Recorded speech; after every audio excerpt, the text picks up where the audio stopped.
sería, bueno, mi nombre es Leonardo Peluso, tendría como que tomar tres temas independientes, pero bueno, juntos para poder articularlos.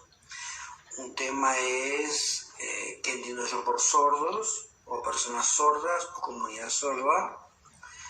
¿Qué entiendo yo por inclusión, proceso de inclusión?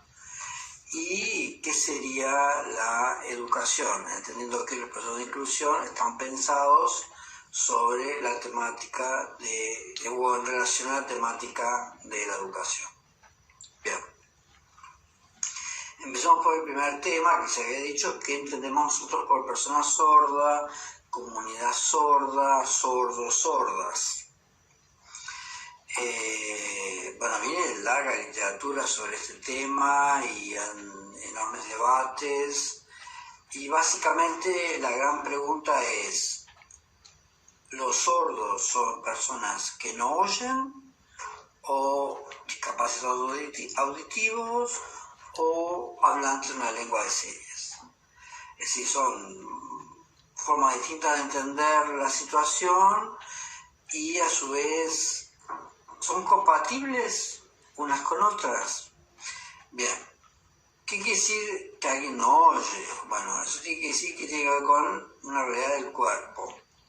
Es un cuerpo que no tiene uno de los llamados sentidos, y evidentemente eso los diferencia, sus cuerpos, con aquellos que sí oyen, donde, bueno, ese sentido estaría. Nuestras culturas, históricamente, a algunas pérdidas de estos sentidos, algunos, no todas, por ejemplo, nadie hablaría de la pérdida del olfato como algo culturalmente relevante, o del gusto. En cambio, para el caso de los sordos o para el caso de los ciegos, históricamente nuestras comunidades han tratado a esos cuerpos en términos de discapacidad, es decir, como una falta que es relevante cultural, social, estructuralmente en nuestras comunidades. Por eso, históricamente, esos cuerpos a los que les falta la audición se les ha llamado discapacitados auditivos. Por otro lado, eso ya como un tipo de discurso, ¿no? Un discurso que se ubica en el cuerpo, que se ubica en la falta, que se ubica en lo que no tienen. Por otro lado, hay todo otro grupo de científicos, políticos, comunidad sorda que lucha por sus derechos y su reconocimiento, que entienden que ser sordo no tiene nada que ver con esta temática vinculada al cuerpo, y que sí más tendría que ver con la temática de constituirse en torno a ser hablantes de una lengua, en este caso de la lengua de señas.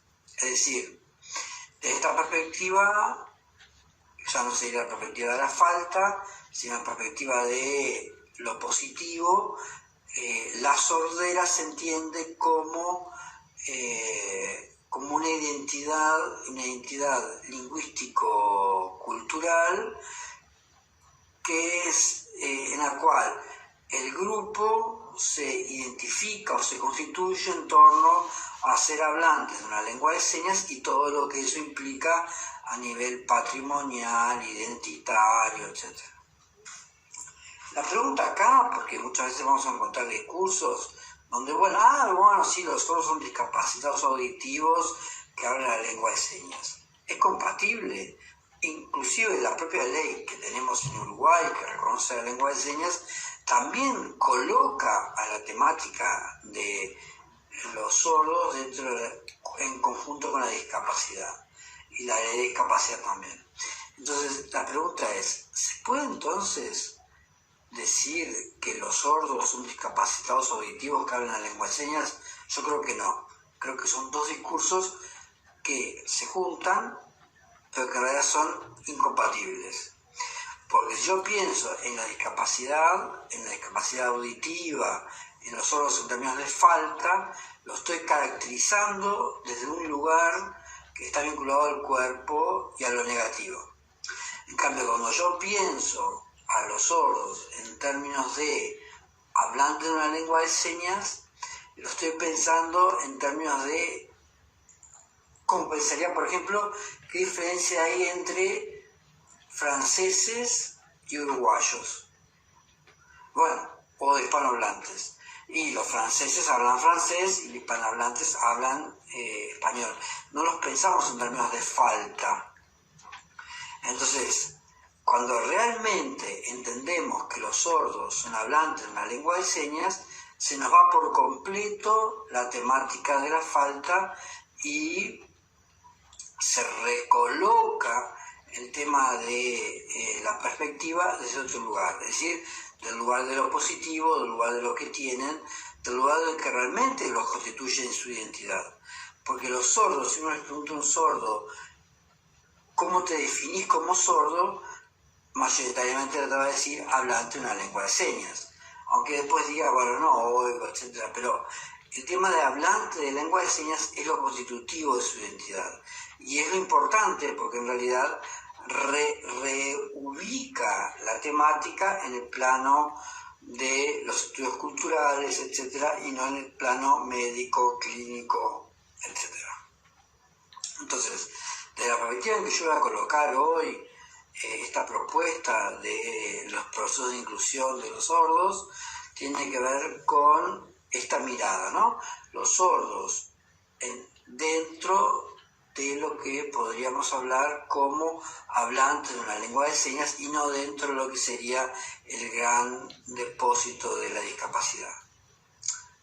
Así que, de aquí en más, cada vez que me oigan a mí decir sordos o comunidad sorda, yo estoy siempre refiriéndome a hablantes de una lengua de señas, como me podría referir a los franceses como hablantes de francés, no en términos de lo que no tienen. ¿Está claro? Esto es importante porque hace a todo el edificio que voy a construir ahora a continuación.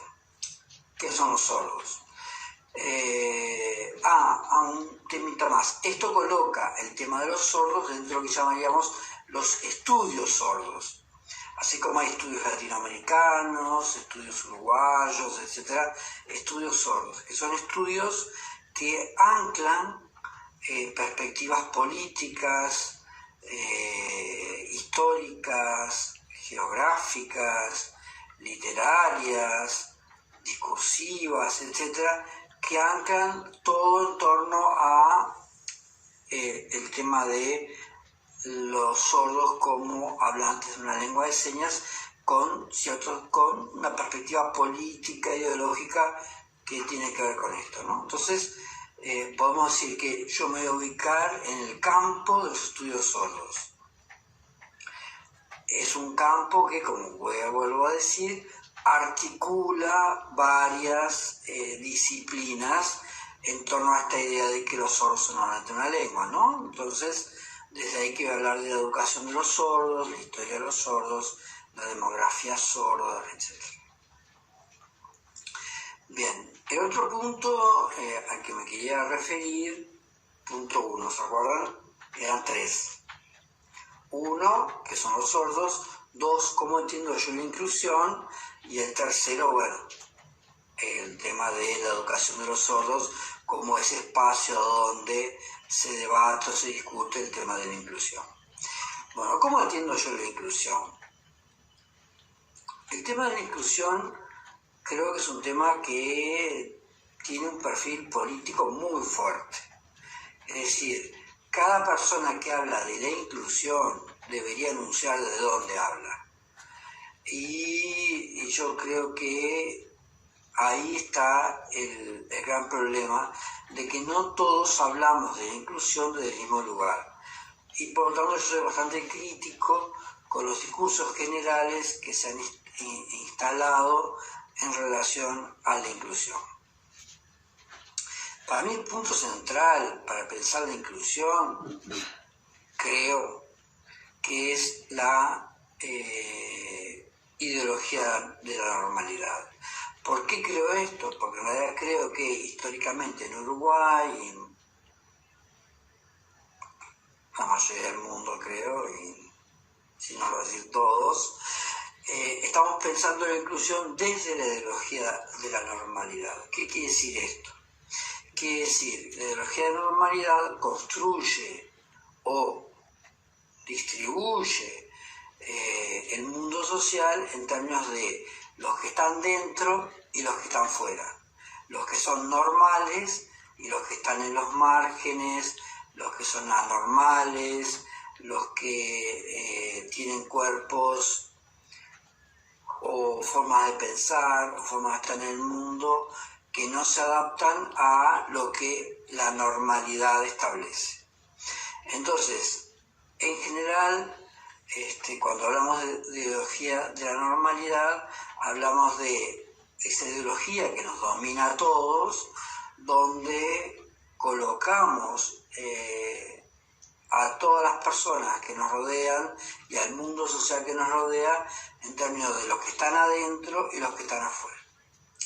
¿Qué pasa? Porque yo creo que la ideología de la normalidad es fuerte en relación al tema de la inclusión, porque generalmente cuando uno piensa en las políticas de inclusión, cuando uno observa las políticas de inclusión que se llevan adelante, por lo menos en nuestro país, en general hay una idea de vamos a incluir a aquel que se apartó, vamos a incluir a aquel grupo que se apartó de la norma, ¿no? Hay que incluir a los sordos, hay que incluir a los ciegos, pero ¿alguien piensa, por ejemplo, en incluir a un blanco heterosexual joven de clase media? No, ese ya está naturalmente incluido, porque no tiene ninguna marca. En lo que en nuestra cultura colocaría como marcas, ¿no? Como ser mujer, ser homosexual, ser de clase baja, ser negro, etc. Entonces, en general, la inclusión está pensando para incluir a aquellos que la propia ideología de la normalidad determina como en los márgenes, como por fuera, como sospechados inclusive, ¿no? Porque yo sospecho de los que no están en la norma, ¿no? Sospecho de los anormales, de los que la propia ideología de la normalidad coloca como anormales, fuera de la norma, etc. Cuerpos sospechados, mentes sospechadas, morales sospechadas, etc.